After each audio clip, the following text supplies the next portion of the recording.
प्यारे बच्चों, हमारा अगला विषय है बौद्ध धर्म। बौद्ध धर्म के संस्थापक महात्मा बुद्ध थे। उन्होंने भी जैन धर्म की तरह ही संसार को शांति और परस्पर भ्रातृभाव या भाईचारे का संदेश दिया था। बौद्ध धर्म बहुत जल्दी विश्व में लोकप्रिय हो गया और बहुत से लोगों ने इनको अपना लिया। समय के साथ साथ बेशक से इस धर्म का पतन हो गया, लेकिन भारतीय सभ्यता और संस्कृति पर इसने अपनी गहरी छाप छोड़ी। ठीक है, अब हम महात्मा बुद्ध के जीवन के बारे में पढ़ेंगे। महात्मा बुद्ध का जन्म 567 ईसा पूर्व में हुआ था। उनका जन्म कपिलवस्तु के निकट लुम्बिनी नामक स्थान पर हुआ था और उस दिन वैशाख की पूर्णिमा थी, मतलब वैशाख पूर्णिमा के दिन उनका जन्म हुआ था। उनकी माता का नाम महामाया और पिता का नाम शुद्धोदन था। वो शाक्य गणराज्य के प्रमुख थे, उसके पिता शुद्धोदन, और उनकी राजधानी का नाम कपिलवस्तु था। जब सिद्धार्थ का जन्म हुआ, इनका बचपन का नाम सिद्धार्थ था महात्मा बुद्ध का, तो जब सिद्धार्थ का जन्म हुआ तो उनके जन्म के समय एक बहुत बड़े ऋषि थे जिनका नाम आसित था।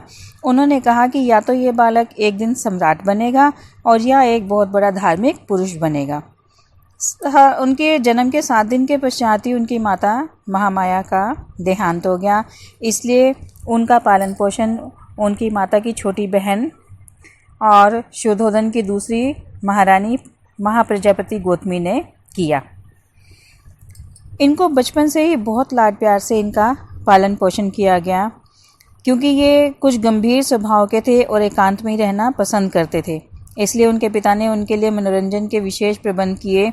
वो चाहते थे कि वो एक धार्मिक पुरुष के बजाय एक महान सम्राट बने, इसलिए उनका धार्मिक विषयों से ध्यान हटाने के लिए 16 वर्ष की आयु में उन्होंने एक बहुत ही सुंदर राजकुमारी यशोधरा के साथ उनका विवाह कर दिया। कुछ समय पश्चात उनके घर एक पुत्र ने जन्म लिया जिसका नाम राहुल रखा। राहुल का अर्थ होता है बंधन। संसार में बांधे रखने के लिए उनका नाम राहुल रखा गया। लेकिन गृहस्थ जीवन भी उन्हें सांसारिक कार्यों की ओर आकर्षित नहीं कर सका और वो ध्यान में मग्न रहते थे। सिद्धार्थ को बाहर की दुनिया से दूर रखने के लिए घर में ही, महलों में ही सभी उनके लिए ऐश आराम की चीज़ें उपलब्ध करवाई गई, लेकिन उनको संसार को देखने का बहुत दिल करता था, बाहर जाने का बहुत दिल करता था। उनके लिए वहीं महल में ही उद्यान बनाया गया, बाग बनाया गया, तालाब बनवाए गए, जिससे कि वो वहीं पे खुश रहें, लेकिन उनका दिल करता था कि वो बाहरी संसार को देखें। एक दिन उन्होंने अपने सारथी चनन को कहा कि वह बाहर जाना चाहता है, तो वह राजा से डर गया, लेकिन उन्होंने उसको कहा कि हम रात के समय में चलेंगे और किसी को पता नहीं चलेगा, तो वो उनके साथ बाहर चले गए। रास्ते में उन्होंने एक बूढ़े को, एक रोगी को और एक मृत व्यक्ति के अर्थी को और एक साधु को देखा। इन 4 चीज़ों को देखकर उनके मन पर बहुत गहरा प्रभाव पड़ा। अब उन्होंने कभी ऐसी चीज़ें देखी नहीं थी, तो उन्होंने जब रास्ते में एक बूढ़े को देखा जो कि बहुत ही बुरी हालत में था और बड़ी मुश्किल से चल रहा था, बड़े कष्ट में था, तो उसने अपने सारथी से चंद से पूछा कि ये ऐसे क्यों चल रहा है, इसको क्या कष्ट है। तो उसने कहा कि कुछ नहीं, इसकी उम्र हो गई है, बूढ़ा हो गया, तो बुढ़ापे में तो ऐसे कष्ट होते ही हैं, तो इसलिए ये ऐसा परेशान है। तो उन्होंने पूछा कि क्या मैं भी बूढ़ा हो जाऊंगा? तो उसने कहा हाँ, सभी होते हैं। तो उनको बड़ा एकदम से मन पे लगा कि ऐसे कष्ट भोगने पड़ेंगे। फिर उन्होंने एक रोगी को देखा जो तड़फ रहा था दर्द से, तो उन्होंने पूछा कि इसको क्या प्रॉब्लम है। तो उसने कहा कि ये किसी बीमारी से ग्रस्त है और ये उससे दुखी है। तो उन्होंने कहा ये क्यों है? बोला शरीर है, शरीर को रोग हो जाता है, तो ये रोगी है इसलिए इसको कष्ट हो रहा है। तो उन्होंने पूछा क्या मुझे भी ऐसे रोग हो सकता है? उन्होंने कहा हाँ, शरीर है, शरीर में तो किसी को भी कष्ट हो सकता है, रोग हो सकता है। तो इसका उनके मन पे बड़ा गहरा प्रभाव पड़ा। इसके बाद उन्होंने देखा कि एक अंतिम यात्रा चल रही थी कि किसी का अर्थी को लेकर जा रहे थे और रोते पीटते हुए लोग जा रहे थे। तो उसने पूछा कि ये लोग क्यों रो रहे हैं और कहाँ जा रहे हैं? तो उन्होंने कहा कि इनका कोई सगा संबंधी, उसकी मृत्यु हो गई है, तो उसको ये अंतिम यात्रा के लिए लेकर जा रहे हैं और इसलिए ये दुखी हैं और रो रहे हैं। तो उन्होंने कहा कि वो क्यों मर गया। उसने तो सारथी ने कहा कि सभी मरते हैं, जब आयु पूरी हो जाती है और उसके बाद सब मर जाते हैं।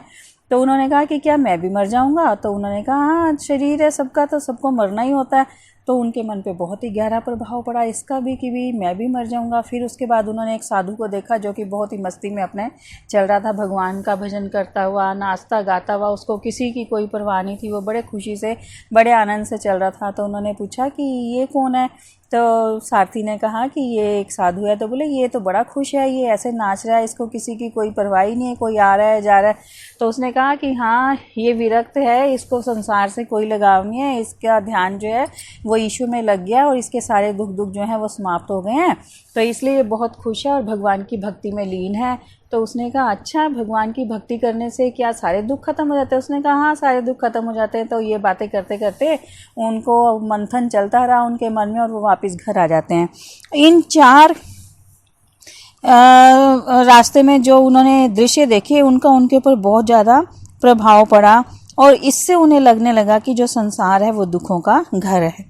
इसलिए उन्होंने संसार को त्याग देने का निश्चय किया और एक रात में अपनी पत्नी और पुत्र को सोते हुए छोड़कर वो अपने घर को त्याग कर चले गए।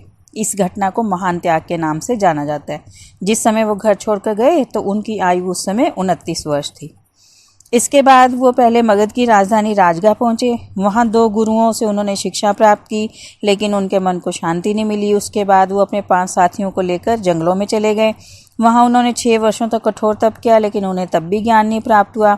तो उनके 5 साथी जो थे वो उन्हें छोड़कर चले गए कि कहाँ भटकना है इनके साथ, वो उनको छोड़ के चले गए।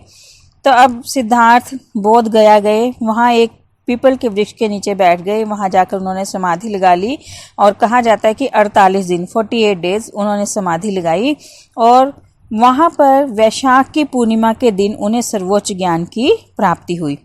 अब इस ज्ञान की प्राप्ति के पश्चात वह बुद्ध यानी प्रज्ञावान और तथागत जिसने सत्य को प्राप्त कर लिया हो, तथागत और बुद्ध की उपाधि धारण की या तथागत और बुद्ध कहलाए। और जिस वृक्ष के नीचे उनको ज्ञान प्राप्त हुआ था वो महाबोधि वृक्ष के नाम से प्रसिद्ध हुआ।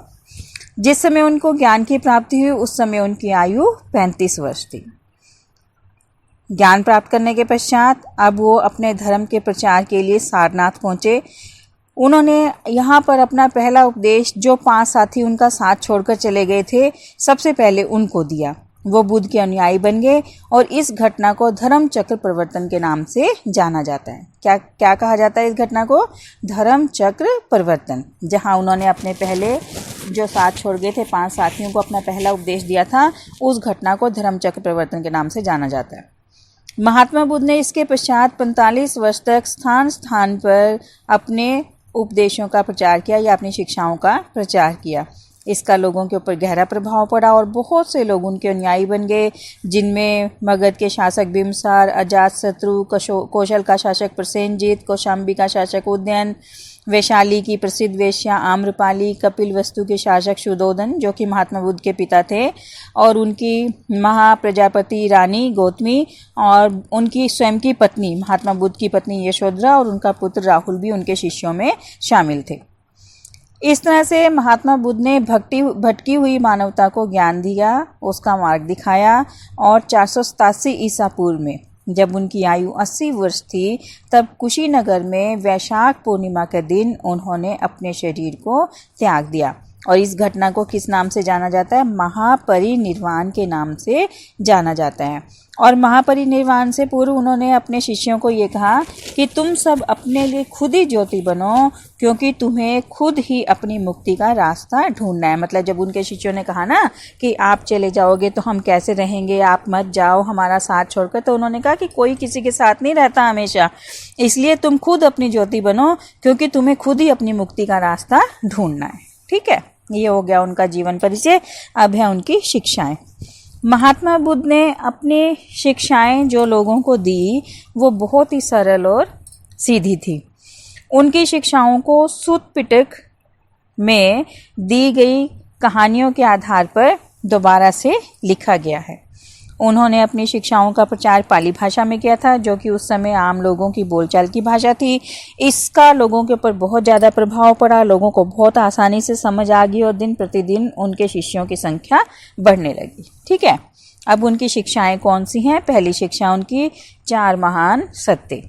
महात्मा बुद्ध की शिक्षाओं का मुख्य आधार 4 महान सत्य थे। ये बहुत ही इम्पॉर्टेंट है। जो 4 महान सत्य हैं, क्या है ये 4 महान सत्य? संसार दुखों का घर है। इन दुखों का कारण मनुष्य की इच्छाएं हैं। इन इच्छाओं का त्याग करने से मनुष्य के सभी कष्ट दूर हो सकते हैं। और इन इच्छाओं का त्याग कैसे किया जा सकता है? अष्ट मार्ग के ऊपर चलकर इनका त्याग किया जा सकता है। ठीक है, फिर उसके बाद है अष्ट मार्ग। महात्मा बुद्ध ने लोगों को अष्ट मार्ग या अष्टांग मार्ग पर चलने के लिए प्रेरित किया। उन्होंने कहा अष्ट मार्ग मध्य मार्ग भी है। क्यों? क्योंकि यह कठोर तप और ऐश्वर्य के मध्य का मार्ग था। इसमें ना तो कठोर तप पे बल दिया गया था और ना ही ऐश्वर्य के जीवन पर बल दिया गया था, बल्कि इसके मध्य का जो जीवन था उसको अपनाने के लिए कहा था। इसलिए इसे मध्य मार्ग के नाम से भी जाना जाता है। अब ये अष्ट मार्ग या कौन कौन से सिद्धांत थे? सत्य कर्म, सत्य विचार, सत्य विश्वास, सत्य रहन सहन, सत्य वचन, सत्य प्रयत्न, सत्य ध्यान और सत्य समाधि। ये 8 मार्ग थे जिनके ऊपर चलकर मनुष्य मुक्ति को प्राप्त कर सकता था। ठीक है, फिर कर्म सिद्धांत। कर्म सिद्धांत आपको कई बार पहले बताया हुआ है कि मनुष्य का जो जीवन है वो उसके द्वारा किए गए कर्मों के ऊपर निर्धारित है। तो महात्मा बुद्ध ने भी कर्म सिद्धांत पर जोर दिया। उन्होंने कहा कि मनुष्य स्वयं अपना भाग्य विधाता है या अपना भाग्य लिखता है। कैसे? कि मनुष्य जैसे कर्म करेगा उसको वैसा ही फल मिलेगा। तो इसलिए हमें हमेशा अच्छे कर्म करने चाहिए। हमें जो ये जन्म मिला है वो पिछले कर्मों के कारण मिला है इसमें, और जो अगला जन्म मिलेगा वो इस जन्म में किए गए कर्मों के अनुसार मिलेगा। तो इसलिए हमें अच्छे कर्म करने चाहिए। अगला है अहिंसा। महात्मा बुद्ध ने अहिंसा के ऊपर बल दिया। उनका कहना था कि सभी जीवों, जीव कौन? जिनमें जीवन है, मनुष्य, पशु पक्षियों, जीव जंतुओं से प्रेम और सहानुभूति रखनी चाहिए। उन्होंने कहा कि हमें जीव हत्या तो करनी ही नहीं चाहिए, बल्कि हमें बिना बात उनको सताना भी नहीं चाहिए, तंग भी नहीं करना चाहिए। इसलिए उन्होंने अहिंसा का प्रचार किया। फिर नैतिकता पर बल। महात्मा बुद्ध ने कहा कि बिना नैतिकता के धर्म एक दिखावा मात्र है, इसलिए हमें नैतिकता के मार्ग पर चलना चाहिए। और इसके लिए उन्होंने क्या कहा? जो छोटे छोटे नैतिक नियम होते हैं उनको अपनाने पर बल दिया। जैसे सत्य बोलो, चोरी ना करो, नशे का सेवन ना करो, स्त्रियों से दूर रहो, नृत्य गान में रुचि ना रखो, धन से दूर रहो, ऐश्वर्य के जीवन से दूर रहो, सुगंधित वस्तुओं का प्रयोग ना करो, किसी को कष्ट ना पहुंचाओ और झूठ ना बोलो। ये कुछ ऐसे चीज़ें हैं या ऐसे कार्य हैं, अगर हमने इनके ऊपर अपना हमने इसके ऊपर अगर हमने अपना वो कर लिया तो हम अपने स्वयं के ऊपर विजय प्राप्त कर लेंगे। मतलब इन चीज़ों को हम अगर अपना लेंगे और बाकी बुरी चीज़ों से दूरी बना लेंगे तो हमने अपने आप को विजित कर लिया। फिर है परस्पर भ्रातृभाव। महात्मा बुद्ध ने लोगों को आपसी भाईचारे का संदेश दिया। उन्होंने कहा कि हमें किसी से भी लड़ना झगड़ना नहीं चाहिए, घृणा नहीं करनी चाहिए, बल्कि सबके साथ प्रेम से रहना चाहिए। उन्होंने कहा कि ऊंच नीच की भावना को हमें अपने मन में नहीं लाना चाहिए। समाज जो है इससे बहुत ही पीछे चला जाता है। उन्होंने कहा कि सभी वर्ण और जाति के लोगों को मिलकर रहना चाहिए। दुखी और रोगी व्यक्तियों को उनकी सेवा करनी चाहिए। उन्होंने स्वयं भी ऐसे लोगों की सेवा करके लोगों के सामने एक अच्छा उदाहरण प्रस्तुत किया। फिर उसके बाद यज्ञ और बलियों में विश्वास। उन्होंने भी हिंदू धर्म के अंधविश्वासों का घोर विरोध किया और उन्होंने कहा कि मुक्ति के लिए इन आडंबरों की कोई जरूरत नहीं। आडंबर किसको कहा उन्होंने? यज्ञ और बलियों को। उन्होंने कहा इसकी कोई भी आवश्यकता नहीं है, ये सिर्फ एक दिखावा मात्र है। वेदों और संस्कृत भाषा में विश्वास। महात्मा बुद्ध ने भी वेदों की पवित्रता को स्वीकार नहीं किया और इसके साथ साथ संस्कृत भाषा का भी उन्होंने ये मानने से इनकार किया कि वो एक पवित्र भाषा है। उन्होंने कहा कि केवल संस्कृत भाषा पढ़ने से ही अच्छे फल प्राप्त होते हैं, ऐसा कुछ नहीं है। उन्होंने अपना प्रचार आम बोलचाल की भाषा में किया, जो लोगों की उस समय बोलचाल की भाषा थी पाली भाषा में किया, जिसे लोगों ने बहुत ही आसानी से समझ लिया। जाति प्रथा में विश्वास। महात्मा बुद्ध ने उस समय समाज में फैली हुई जाति प्रथा का विरोध किया और उन्होंने कहा कि कोई भी मनुष्य जन्म से छोटा या बड़ा नहीं होता, बल्कि वो अपने कर्मों से छोटा या बड़ा होता है। इसलिए उन्होंने अपने धर्म में प्रत्येक वर्ग के लोगों को सम्मिलित किया और जो सामाजिक असमानता फैली हुई थी उसको दूर करने का प्रयत्न किया। फिर तपस्या में विश्वास। महात्मा बुद्ध कठोर तपस्या में विश्वास नहीं करते थे। उन्होंने कहा कि भूखा रहकर, शरीर को कष्ट देकर कोई भी फायदा नहीं है। उन्होंने खुद 6 वर्ष तक कठोर तपस्या की, लेकिन उनको कुछ भी प्राप्त ना हुआ। और उन्होंने कहा कि ग्रस्त जीवन व्यतीत करते हुए अष्ट मार्ग पर चलकर निर्वाण को प्राप्त किया जा सकता है। घर छोड़ के, जंगलों में जाके, शरीर को कष्ट दे के कुछ नहीं होता। अगर मनुष्य सही ढंग से काम कर रहा है, अष्ट मार्ग पर चल रहा है, तो गृहस्थ जीवन व्यतीत करते भी वो निर्वाण को प्राप्त कर सकता है। फिर है ईश्वर के संबंध में उनके क्या विचार थे। महात्मा बुद्ध ईश्वर के संबंध में कुछ नहीं बोले, वो उसमें चुप रहे। वो किसी विवाद में नहीं पड़ना चाहते थे कि ईश्वर है या नहीं है तो दूसरे लोग उनसे वाद विवाद करें, इसमें पढ़ना ही नहीं चाहते थे। इसलिए वो ईश्वर के अस्तित्व के बारे में बिल्कुल मौन रहे और यह अवश्य मानते थे कि संसार में संचालन में कोई शक्ति तो अवश्य काम करती है, लेकिन वो शक्ति क्या है, वो उन्होंने धर्म को माना कि संसार का संचालन जो कर रहा है एक शक्ति है, लेकिन वो शक्ति धर्म है। फिर निर्वाण। महात्मा बुद्ध के अनुसार मनुष्य का अंतिम उद्देश्य क्या होना चाहिए? मोक्ष या निर्वाण प्राप्त करना। निर्वाण के कारण मनुष्य को सुख, आनंद और शांति की प्राप्ति होती है और आवागमन का चक्कर, जो आपको पहले भी बताया है कि संसार में जन्म लेना, मृत्यु होना, जन्म लेना, मृत्यु होना, बार बार आना, वो चक्कर सदा के लिए समाप्त हो जाता है और उसको मुक्ति मिल जाती है। तो इस तरह से इन शिक्षाओं को देखकर हमें पता लगता है कि उनकी शिक्षाएं कितनी सरल और कितनी सीधी थी और इनके द्वारा उन्होंने अंधकार में भटक रही मानवता को एक प्रकाश स्तंभ दिखाने का प्रयास किया और लोगों को आपस में भाईचारे की भावना सिखाई। जो असमानता थी समाज में उसको दूर करने का प्रयास किया। फिर उसके बाद है बौद्ध संघ। महात्मा बुद्ध ने अपने अनुयायियों को संगठित करने के लिए बौद्ध संघ की स्थापना की। संघ से अभिप्राय क्या होता है? संगठन। और ये संगठन किनके थे? बौद्ध भिक्षुओं और भिक्षुणियों के संगठन, ठीक है, जो बौद्ध धर्म में शामिल होते थे, शुरू में सीखते थे और बाद में बड़े बोधि बन जाते थे। और वो उनके लिए जो संघ बनाए गए थे उन्हें बौद्ध संघ के नाम से जाना जाता था। समय के साथ साथ ये संघ एक शक्तिशाली संस्था के रूप में परिवर्तित हो गए। कोई भी पुरुष या स्त्री जो 15 वर्ष से अधिक आयु का होता था बौद्ध संघ का सदस्य बन सकता था, लेकिन इसमें किसको सदस्य नहीं बनाया जाता था? जो अपराधी होते थे या जो रोगी होते थे या जो किसी के गुलाम होते थे, उनको सदस्य नहीं बनाया जाता था। लेकिन सदस्य बनने से पहले क्या होता था कि कोई भी जो भिक्षु या भिक्षुणी है उसको अपने घर से अनुमति लेना आवश्यक था। ये नहीं कि 15 वर्ष से ऊपर है और बौद्ध संघ का सदस्य बन जाए, पहले उसको अपने घर वालों से अनुमति लेनी होती थी कि वो उसको भिक्षु बनने के लिए जाने देने के लिए तैयार हैं या नहीं। जब अनुमति ले लेते थे तो उसके पश्चात जब वो संघ में प्रवेश करते थे तो उनका मुंडन करवा दिया जाता था। मुंडन मतलब उनके बाल उतरवा दिए जाते थे और उनको पीले वस्त्र धारण करने पड़ते थे, पीले वस्त्र पहनने पड़ते थे। और उसके बाद उनको ये शपथ लेनी पड़ती थी। क्या लेनी पड़ती थी? सौगंध लेनी पड़ती थी कि बुद्धम शरणम गच्छामि, धम्मम शरणम गच्छामि, संघम शरणम गच्छामि। क्या मतलब है इसका? कि मैं बुद्ध की शरण लेता हूँ, मैं धम्म की शरण लेता हूँ और मैं संघ की शरण लेता हूँ।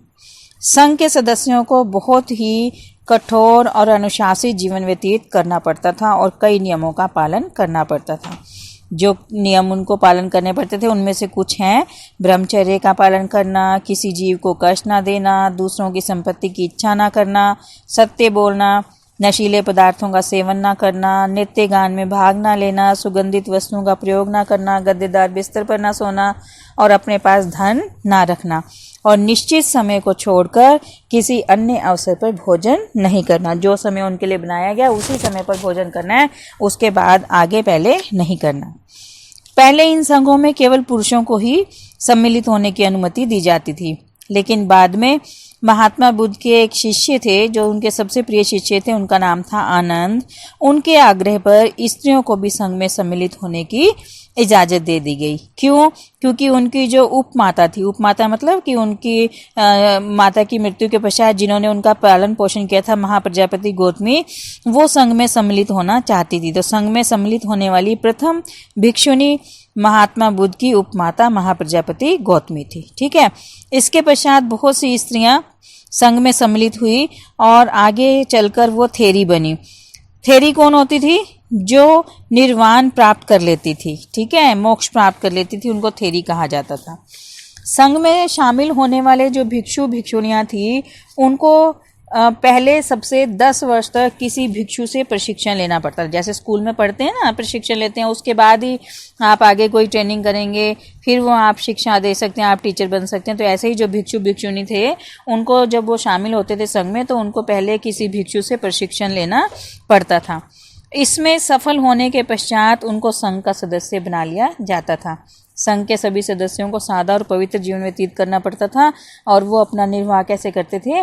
भिक्षा मांगकर। भिक्षा मांगकर जो मिलता था वही उसका भोजन करते थे। इसलिए उन्हें भिक्षु कहा जाता था, क्योंकि भिक्षा मांगते थे, इसलिए भिक्षु कहलाते थे।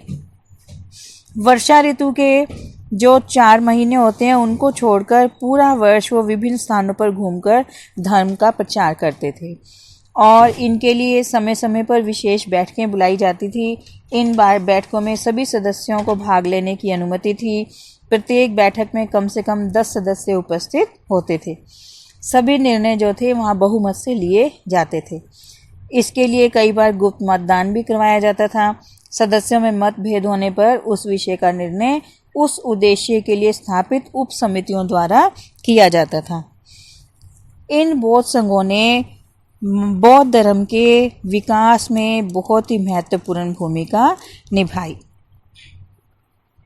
जो बौद्ध भिक्षु थे या बौद्ध भिक्षुणियां थी वो किस लिए इसमें सम्मिलित होते थे? क्यों? क्योंकि वे सांसारिक विषयों से दूर रहना चाहते थे। संघ के सादा और पवित्र और अनुशासित जीवन को अपनाना चाहते थे। वे बौद्ध संघों में बौद्ध धर्म का अध्ययन करना चाहते थे। कुछ लोग बौद्ध धर्म के प्रचारक बनने के इच्छुक थे। संघ में सभी को एक समान समझा जाता था। संघ में शामिल होने वाले भिक्षु भिक्षुणी अपनी पुरानी पहचान खो देते थे और अब वो एक सिर्फ भिक्षु और भिक्षुणी के नाम से ही जाने जाते थे और वे निर्वाण के मार्ग पर चलकर मोक्ष प्राप्त कर सकते थे। इसलिए जो बौद्ध संघ थे वो बहुत ही लोकप्रिय थे और ज़्यादा से ज़्यादा लोग इसमें सम्मिलित होते थे और सम्मिलित होने के पश्चात बौद्ध धर्म के प्रसार में अपनी भूमिका निभाते थे। धन्यवाद।